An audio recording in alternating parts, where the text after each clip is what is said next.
Well, goodness gracious. Happy afternoon. Happy Wolves.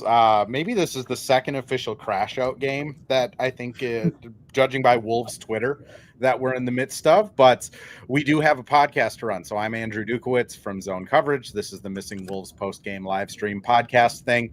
And we have Ryan Eichten live from Atlanta joining the podcast. Ryan, how's it going, man? It's going fine. I had a flight down here, went fine. It's warmer here than back home, so we're doing all right. But basketball-wise, less so. Yeah, I'm going to be honest. I missed the first quarter because I was finishing up some stuff at the day job, like got home from my last patient, came downstairs, turned the TV on just to see Chris Finch lose a challenge, and the Wolves were down by like 20. And I was like, man, this is an afternoon game in Ant's hometown. Like, yeah, this kind of checks out. Then I looked at the box score, and Ant was kind of going, he was doing his thing, scoring at least, and proceeded to watch some pretty uninspiring basketball. Is that a fair adjective to use, Ryan? Yeah, I think so. I mean, last game I saw you at was that Brooklyn game 4 days ago, and it felt pretty similar to that one. Felt like these guys, I mean, they're on a bus to get on a plane now to go party New Year's or do whatever they want to do. And it felt like right from the beginning of the game that's where their heads were at, unfortunately. And it's just another one of those games where, like, right from the tip, they didn't have the right mindset. And it's frustrating because I usually don't like breaking down like the mindset and the effort, because every team goes through it up and down, and we don't know. Is it just poor play because of execution or what have you, or is it effort? But it's hard to take these games and what they say after the games or before the games and not notice that it's like effort and attention to detail, all that sort of usually like frou-frou stuff or whatever is really holding them back lately. And what's kind of crazy is, this is still a team that's 8 games above 500. They're, at time of recording, exactly 3 games behind the Spurs and the Nuggets, who the Spurs have not won since they beat Oklahoma City in back-to-back nights. The Nuggets have not won since they beat the Wolves on Christmas Day.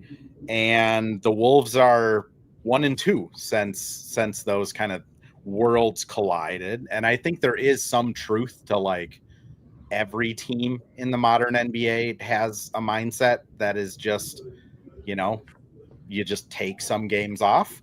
I was honestly like super weird, but like Kevin Durant had a couple tweets that popped up on my feed, and he was talking about how like the regular season has kind of been ruined by ring culture and by like the product aspect of of basketball, and just like there just isn't a lot of faith put in regular season play like there used to be. But it does kind of seem that it trends that way. I mean, Oklahoma City is maybe the only team in the league that takes every game seriously every night. Maybe the Pistons, you can say, as well. I mean, I'm sure people in the Knicks market and Boston and even Cleveland are all kind of crashing out as well. But like, Ryan, do you think this is just like a larger problem with the league, or do you feel like it is a little bit worse with the Wolves that they do consistently kind of take games off like this?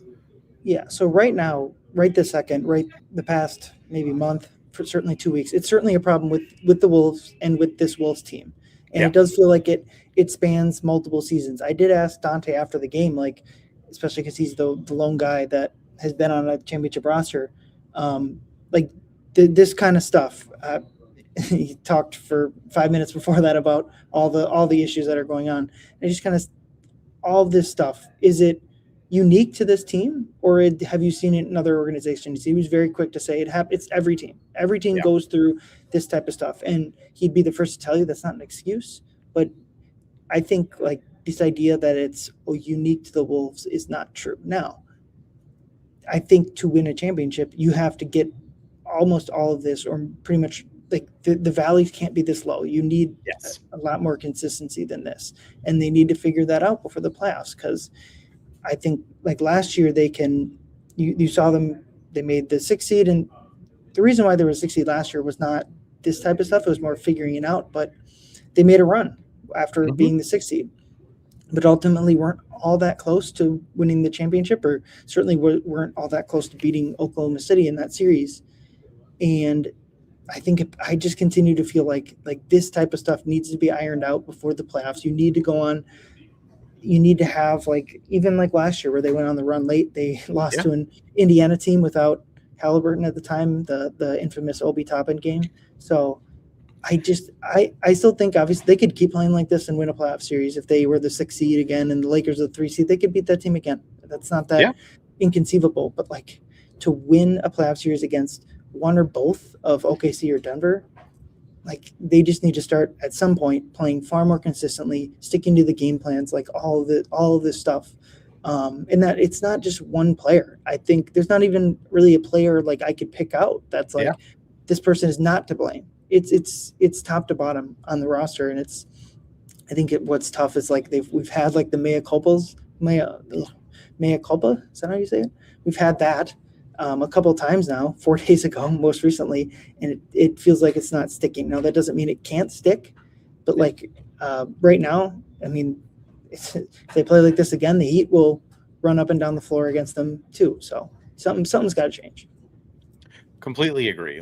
For them to win a championship, which as Cole says in the chat, all of this would be fine if the Wolves didn't say they were a championship team. And yeah, Mike and Nori did say, I don't know if you caught wind of it, but on the halftime broadcast said this was the worst half of basketball in his 5 years. There was no pun, no smile, there was nothing. But I completely agree with you. I think that's one of the most kind of confusing points with this team is that it isn't just one player. Ants is kind of sleepwalking on defense. Julius gets really sticky with the ball. Dante's missing shots. Jaden can look disinterested at time. And tonight, Rudy didn't look good.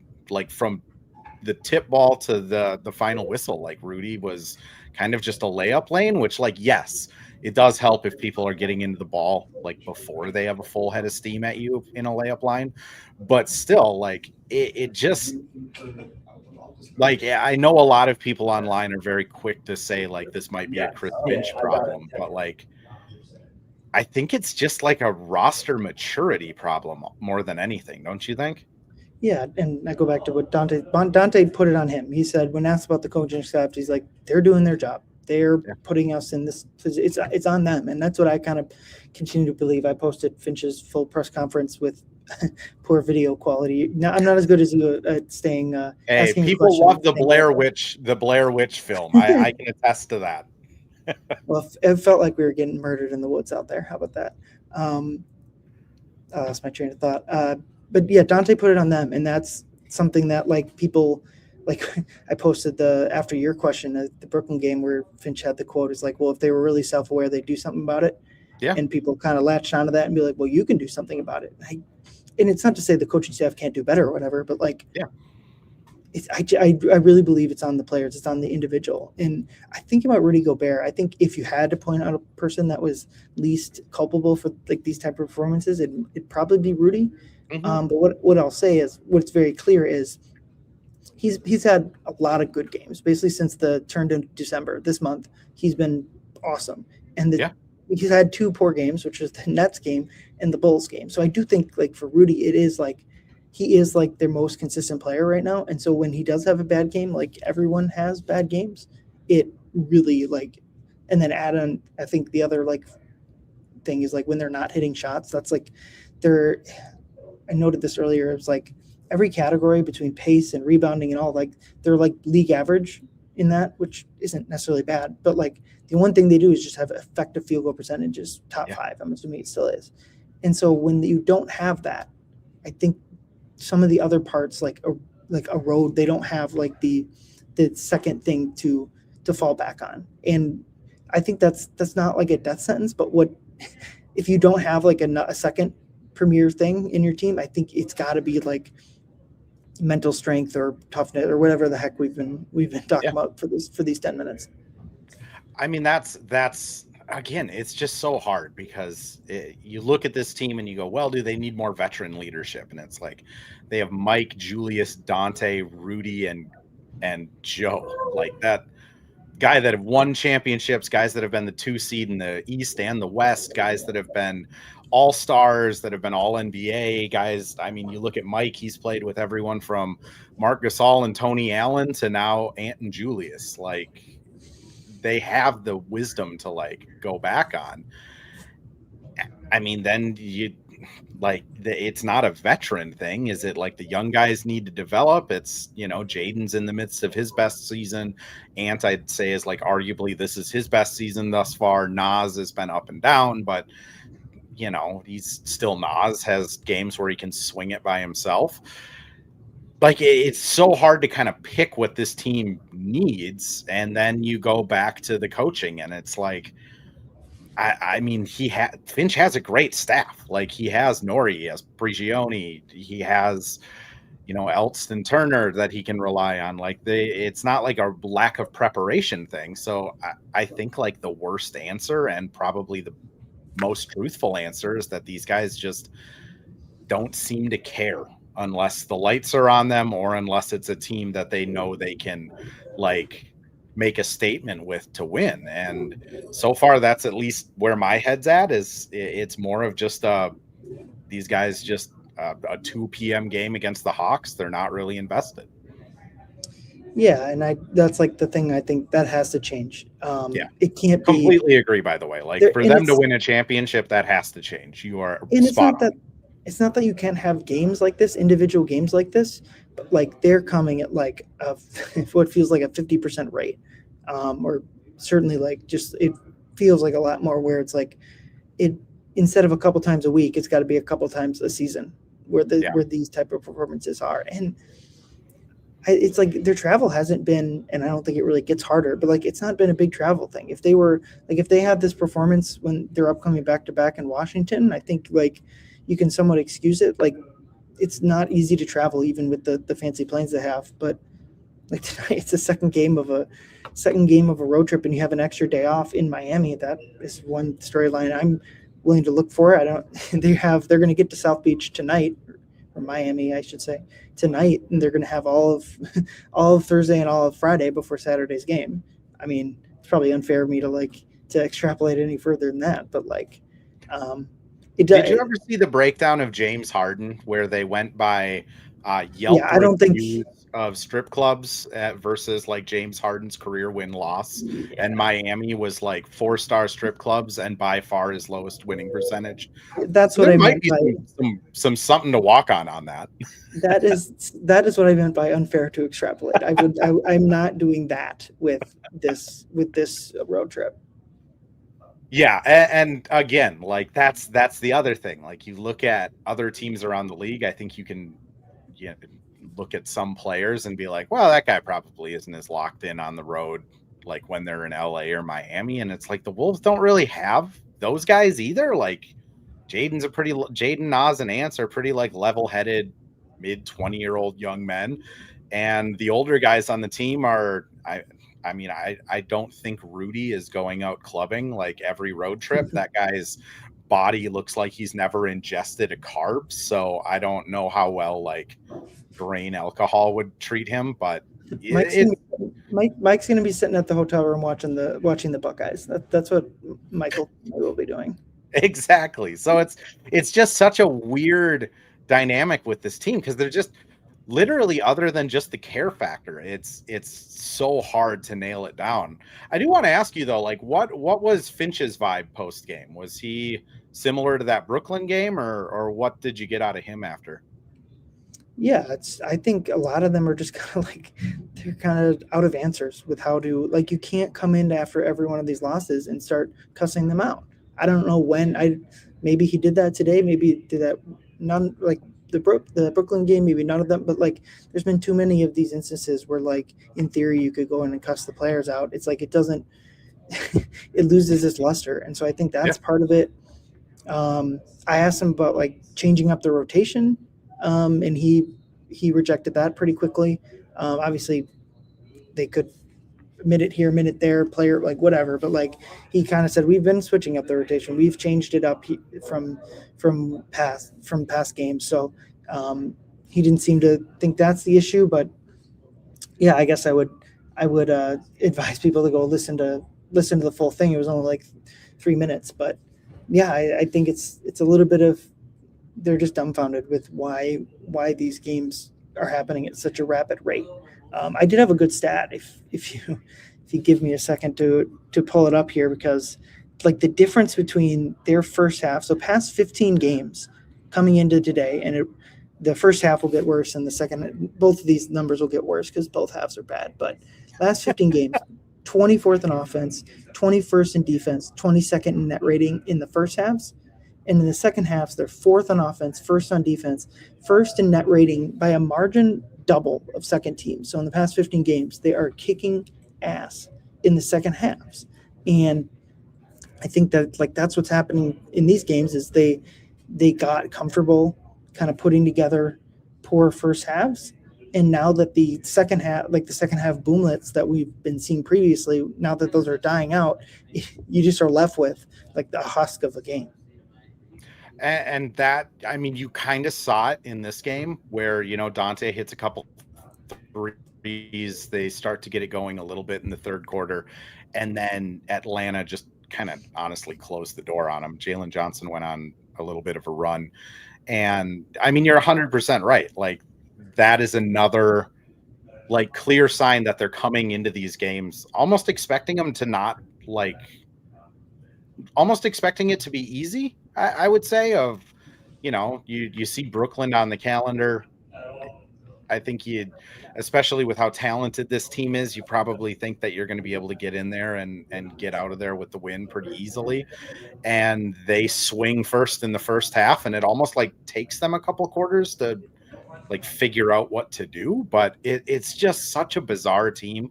I do want to ask you, about what can be done with this roster, just because they're in a sticky spot. But first, I'm going to throw us over to a couple ad reads here.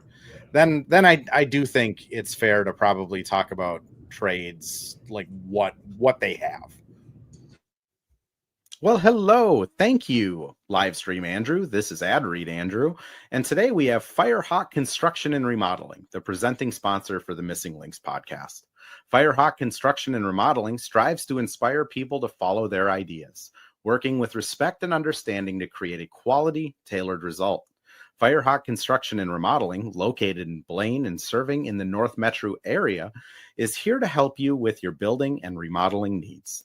I can say personally, thanks to Firehawk Construction and Remodeling, I have a beautiful deck in my backyard and countless projects that I started, they finished.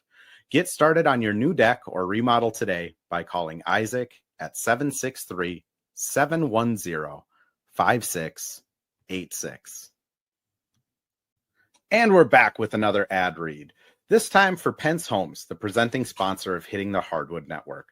From the best tools and technology to transparency throughout the entire process, Nate Pence and the Pence Homes team is the top choice for buyers, sellers, and is proud to support you and your home ownership goals. Get started today by calling 612-308-1122 or by emailing info@pencehomes.com. Just catching up on chat here a little bit. Teresa says, I thought they were better at doing away games because less responsibilities on the home end. I think for some guys, that's completely true. Like I've talked to Jaden about it a couple times over the last year, and like not having to be home with a newborn and a 1-year-old, definitely he sleeps better on the road, I would assume. Ant, I would kind of assume the same. It's a much more structured environment for the most part. Like you have to be at a certain place at a certain time. I do think road games for guys that have young kids are probably not that they don't want to be like good fathers, because I do think Jaden wants to be a good dad, but it's just a little bit easier when you know that you don't have to like wake up with a child.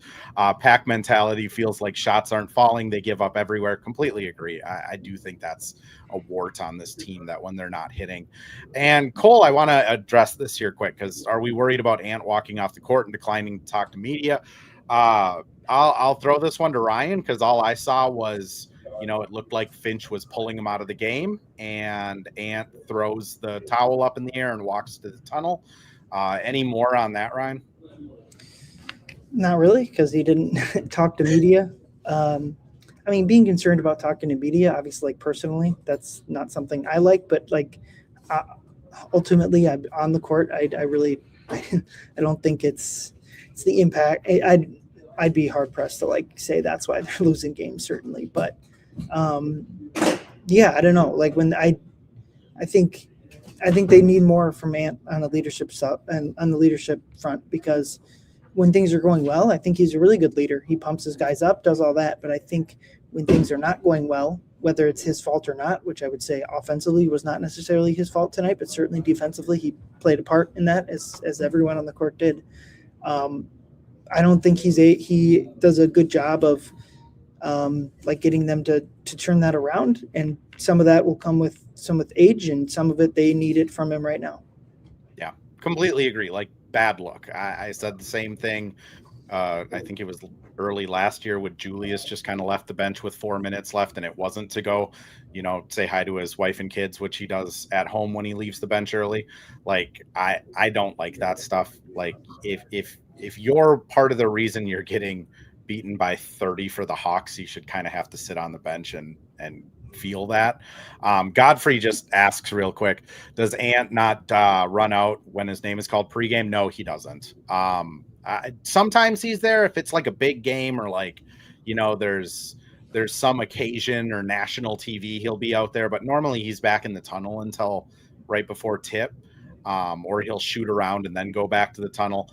Julius also doesn't always come out when his name's out. It's just like a pregame routine thing. I think he just does something in the back. Who knows? Someday I'll wander back there and not get stopped by security and then snoop. But Cole agrees with us. Ant needs to take on some of that Kobe Jordan mentality. Even more so than that, like, I think every player that's won at that level, you look at LeBron, like LeBron is really good at talking people up in the public and then holding them accountable. Tim Duncan, I don't think he gets a lot of the respect. Jokic, I think, is really good at this too, of like just figuring out how to motivate these role players and guys to play hard. But Ryan, anything you want to add to all of the chat catch up there? Yeah, I guess last thing I'll add just in general is I did get to talk to Nikhil before the game, talk to him about just everything. I think he, especially like this game coming on the last game of 2025, which obviously starts the calendar year with the Wolves, another solid playoff run, and then signs the big deal. He just seems like very settled, mentally focused in. And I asked him, well, you're playing well, that's great, right? And he's like, yeah, it's not even just that. It's just like, I think he was very grateful and happy for his time in Minnesota, and it went really well for him, obviously, but it's just like the people as much as anything. He specifically mentioned like the other fathers on the team who all had kids right around the same time of the year or whatever. And even Rudy said a second kid since Nikhil's departed, and he talked about one of the regular season games in Denver when his kid was born. He had to rush out of there and catch a Spirit flight home to catch the birth, which he didn't end up needing to do, of course, because the labor unfortunately lasted longer than, maybe not, it didn't last longer than it was supposed to, just on the whatever. Spirit was running on time. Yeah. So, which is, I'll need Spirit tomorrow to get to Miami. So wish me luck there. But he just seemed really grateful for the time. And I think it was nice for him to like close out 2025, getting to play the Wolves, see his guys, and maybe he can move forward. But it's another game where I just think they really missed him. They missed his consistency. He was another guy that in games like this would turn it around. And I guess you just hope he didn't take that with him to Atlanta. Yeah, I mean, I'll be honest, like seeing Nikhil out there, I saw your post too about talking to him beforehand, like miss the dude. I think my favorite story I ever had with him was talking to him about the fans. And he was just saying like how special it is up here, how like he came home from the road trip against LA, and like his neighborhood, people in his neighborhood had done like chalk art and put like balloons out in front of his house.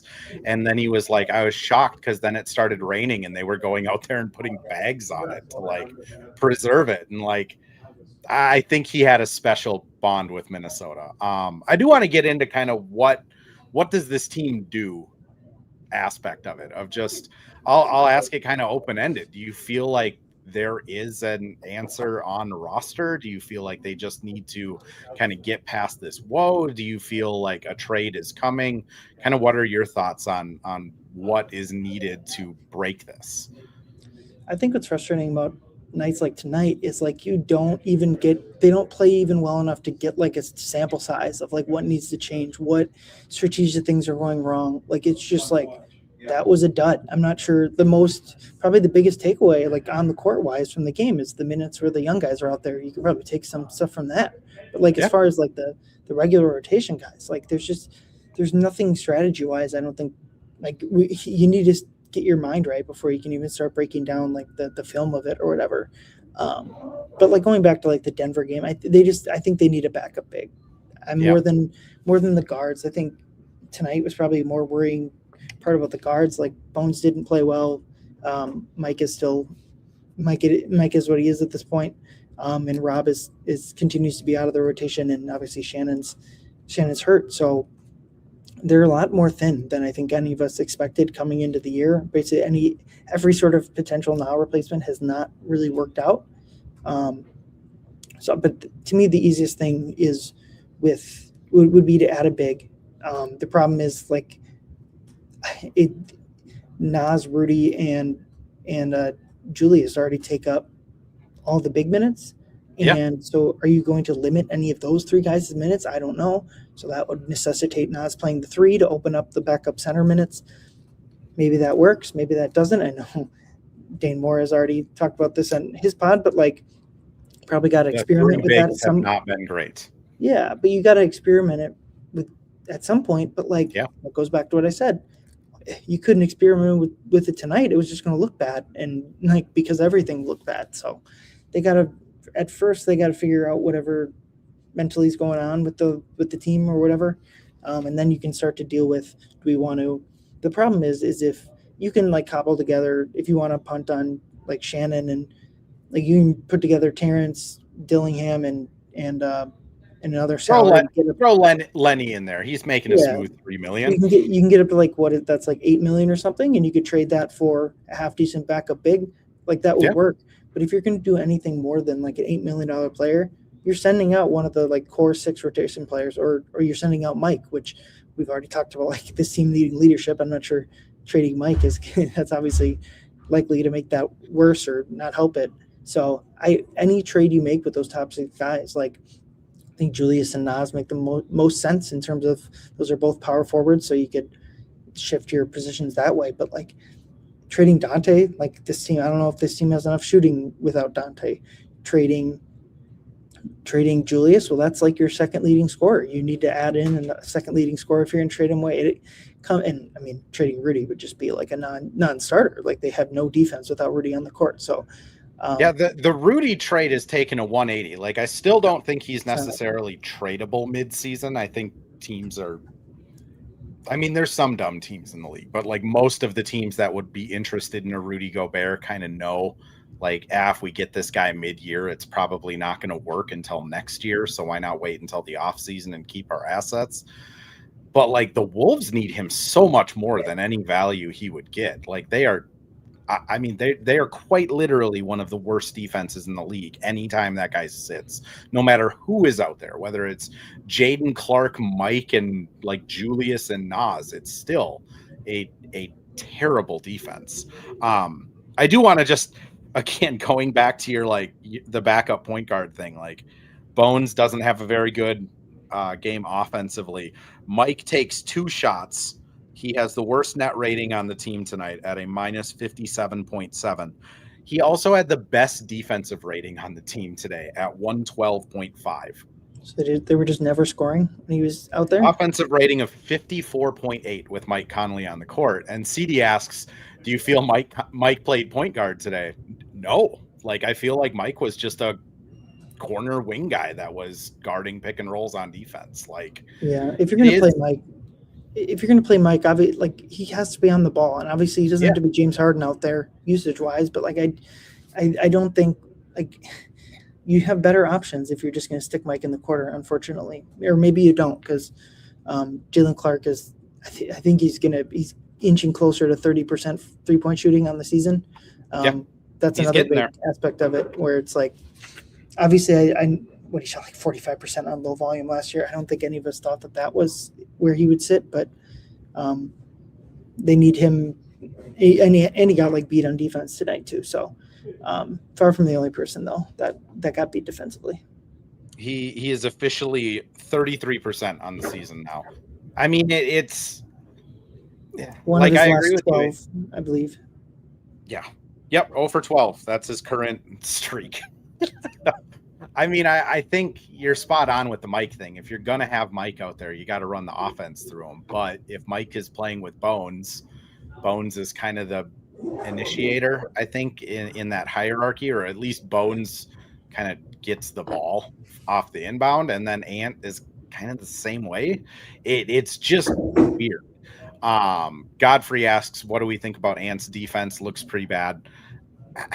I mean, today it was not great. I mean, the amount of back cuts and ball watching hasn't been good enough all season, but writ large, it's a team-wide problem on nights like tonight.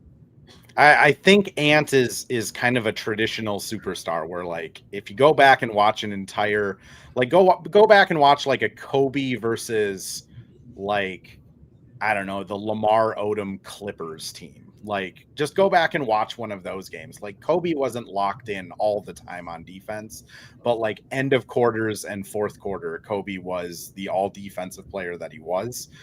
I don't think Ant is even to that point yet. I think he can get there in the fourth quarter, but throughout the first three, he's middling at best, I guess. Godfrey says, Knicks want Dante back, trade him for Miles McBride. I do like Miles McBride. I think I've said it a few times, but like I also like Dante. Like, I wouldn't be willing to give up on him yet, but I do want to touch on Cole's point here, though, before we get out of here, Ryan, of just Tim Connolly put this team in an awful position, no trade assets. I will agree with you for this season. Like, this season, it's really hard to make a trade work while keeping enough pieces to remain competitive. Like, I know the Trae Young, obviously we're playing Atlanta. All this stuff comes out about him being not going to be there after the deadline. That kind of sparks fire. And it's like, to get Trae, you got to get to like 58 million in salary. That's like Julius, Dante, and Mike to like get to that level. And if you don't include Mike, then it's like Julius, Dante, Rob, Lenny, Shannon, everybody. Like, it's not a good position right now. But this offseason, as soon as they make their pick and the draft is over, July is usually when the draft is, it opens up that 2033 first round pick. It opens up the 2032 first round pick swap, and they can trade whoever they pick this year. I mean, that makes these deals a lot easier. Mike is off the books. Joe is off the books. Bones is off the books. They dip into just a hard cap team. You don't have to match salary as closely, just 75% as opposed to 90%. And you have those 3 first-round picks. So I kind of look at it of like anyone that's a big star that you're looking at right now, it just makes more sense to wait until after the season. But what do you think, Ryan? Yeah, I mean, obviously they don't have the trade assets. If they're between like a positive asset team like OKC or San Antonio, a neutral asset team like, I don't even know, Detroit. Detroit's got some picks. I think they're neutral, whatever, doesn't matter. And those are like in the negative category with like Denver, or not quite as bad as Milwaukee, but that'd be another negative asset team. So they're definitely in that category. But to say no trade assets, like you outlined, when the offseason comes, their 2033 pick will be unlocked. You could trade that along with another swap. There's a couple swaps you can do. And then they do have some player assets. I mean, yeah, the elephant in the room is the pick you sent out for Rob. I don't really mind whoever that the 7th grader that ends up getting picked there is whatever. Mm-hmm. But like, if they had 2 picks to trade this offseason, you'd be looking at a lot different stuff. What is nice is next offseason they will have room under whatever aprons to sign like a mid-level type exception player. So that can hopefully help fix the depth issues that you have, and Mike's $10 million come off the books, and if Mike wants to play next year, you can have him back on a league minimum. There's $8 million that you can spend elsewhere. So yeah, the cupboards aren't bare, but like it's going to be a needle they have to thread. Whatever, I've been saying this for feels like a couple years now, is the Wolves are like, they need one more big swing trade that will determine the next 4 or 5 years of the Wolves, whenever that comes, probably the off season. And they're on strike 2. How about that? They're on, like, if they swing and miss again, I don't know if this team's going to be good enough in the current iteration. But I don't think you need to hit a home run either. A double, like, there's men on base, so you just need a double, and you'll in this tortured analogy. I don't know if scoring a run means whatever, if that's a championship or what, or if it's just a solid team. I don't know, but it's a precarious situation, but one that, I mean, other than the Dillingham pick, Conley's made pretty much solid moves across the board. So I guess you just hope that the next big move, whether it's deadline next year, whenever, that they're able to make the correct one, because I think it's going to be a big factor in what next year's team, the year after that, what those teams can do. I do agree with you. I think right now their roster is a we're giving ourselves a chance roster, right? Like, let's say the Jokic knee hyperextension happens in April, and then, Shea goes down with an ankle injury and he's playing injured in the playoffs, and now all of a sudden there's a path, and like, the Wolves are right there. They have the talent, they have a chance. What is the old poker analogy, like chipping a chance type of thing? It will be there, which Cole brings up. So this isn't the year for a championship. I mean, I feel like I've been pretty consistent of like, no, it's Oklahoma City's year for a championship, and everyone else is just has a chance. Maybe Shea gets ice cold, playoff officiating, J-Dub gets hurt. Like, you never know, but you got to give yourself a seat at that table. This offseason, I agree with you, though, Ryan. Like, that's where, if you want to go Giannis hunting, you can say, here's Julius, here's Rob, TJ, Jalen, our first-round pick this year, a swap, a future first, and Dante.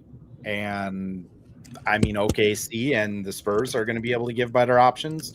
The Magic are probably going to give better options, but at least you're, like, competitive in getting those guys. Whereas right now, it's just Milwaukee isn't going to trade Giannis for just, like, Rudy and Dante. Like, it's just the Thunder can offer J-Dub and 117 first-round picks. Like, you even look at the Spurs, they could go Castle, Keldon Johnson, Sohan, and like 5 first-round picks. Like, it just right now they don't even have a seat at that trade table, but because they kept the roster the same, they at least have a chance at winning something this year, which I think if they would have just blown it up and said, like, all right, Julius, we're trading you for picks, Rudy, we're getting you out of here, you're kind of acknowledging a rebuild. And then, like you said, this offseason's where we see a swing, I would assume, at least, because Rudy and Julius are on those 1+1 year contracts. They're hard capped instead of aproned, and we'll see. Which, to your point again, Tim Conley has had a pretty good hit percentage despite this roster seeming broken at times. Yep, and I don't think they're terribly far away from whatever they can do. I mean, what's frustrating is I think the 2 seed in the West is wide open, especially with Jokic's injury, and it just feels like they're losing margin of error here if they want to go up and get that 2 seed.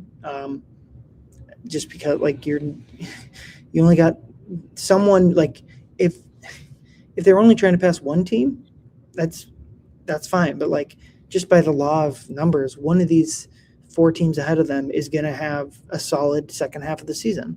And if you're 3 games behind them, you have to have a 60 win pace second half to catch them. And obviously what we've seen from this team this month, like, they're not close to that, which in terms of, like, making whatever West finals, I think they could still do that. That's like the 6th seed, especially if, like, Denver falls to 5 and the Spurs are unproven or whatever. Like, you can make the West finals again, but, like, the championship stuff, I think they're said this last year. There's no need to rule it out now. But like obviously the way they're playing right now, they're not all that close to that level of play. That and Ant is still a couple of years away from that 27-year season that I think everybody kind of circles of like this is when the limitless pill starts taking place. But also like I'm also kind of tired of waiting for that. I think it's time. It's been time. He needs to be a bigger leader. The defense needs to be consistent. All that stuff. Like it's time now because you're only going to get so many chances. I mean, you can look at teams in NBA history where you go, well, they're young, they'll be good next year, and it's just like actually their best shot was that one year when OKC with the Westbrook, Durant, Harden is obviously the premier example, but T-Mac with Yao Ming, Jason Kidd with Vince Carter. It's a worry of mine. Previous Dirk team before they traded for Kidd, and it was Dirk in 2004. Like there are a lot of cases where it just the Lob City Clippers even like it goes fast. So I do agree. I do respect that point of it is like you can't just waste years. It's this year though, I think could be one of those, they could make the Western Conference Finals. I wouldn't expect them to get bounced in the first round. I think they're just way too talented, and when the lights are on, they play well. They absolutely could get bounced in the first round. There's so many good teams. They could play very well down the stretch, play very well in a series, and lose in the first round. And that's why this stuff is so concerning. Is like if you're going to make the finals, you're going to have probably 3 bloodbath series to get there. I would still, if I was betting money, I would say the Wolves make it past the first round.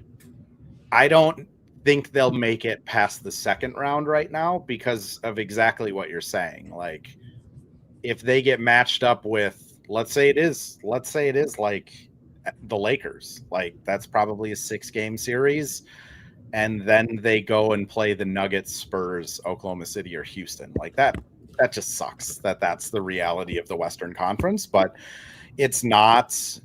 It's also you gotta win these games. If they beat Brooklyn and they win here tonight, they're a game behind the 2 seed, and I think the vibes are great. But unfortunately, this team has a track record of doing things the hard way. Yep. Ryan, I do want to give you space here before we get out of here. Anything you want to plug? Where can people find you? And please direct people to your Twitter where you do have that Chris Finch post-game conference posted. Yeah, Twitter, REICHTEN. You can go check that out on Twitter and Blue Sky.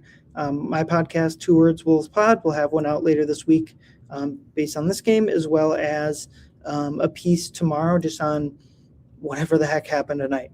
Still got to kind of go back through and listen to some player quotes and put something together for tomorrow morning. So check that out. Ryan is one of the gamers that puts together post-game pieces that every once in a while I see him have to delete half his article because the Wolves do something absolutely not insane. Tonight. My guy, not tonight though. My guy Tilo took the gamer tonight, so I get to relax, go have some dinner, and then write something up. Well, hey, enjoy the warmth, Ryan. I appreciate you coming on.